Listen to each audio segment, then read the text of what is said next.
हमारे दादा राम कैलाश गावत रहन, कहा जवन मजा आम कई चटनिया तवन सोवधानिया में नहीं।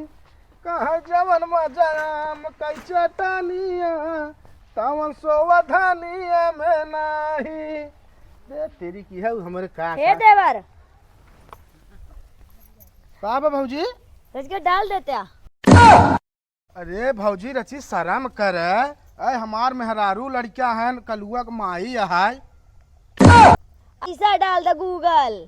अच्छा ऑनलाइन चाहे। हाँ, तू तो भौजी। उल्टे समझते देवर। उमर समय चला गया लेकिन तुहार हंसी मजाक ना आई गया। हाँ, अरे माँ देवर है ना, ये कहते रच के हमारे ऊपर ध्यान देवा कर। देखा था सुखाई हड्डी हो जाती, रच के काजू बादाम लाओ बढ़िया दूध लगवा दे भाई से खाई मोटा आएगी। अरे लगवा दे तो खोले। क्या खोले ही ठीक है। अरे अरे ये का होता हो बतावा, और तू सब ये का करथे दोनों जने? लाइन मारत हम लाइन। अरे भौजी लाइन ना पैसा डलवा। ला शर्म बाकी ना।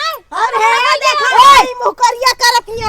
चुप रहा, सुना कचर कचर न करे, कचर कचर न करे हो। बतावा ये मोबाइल लेके तू का करथो बतावा। लवंडा देश के देखत रही नी। चुप रहा, को तो होटल में पूरी जाबू।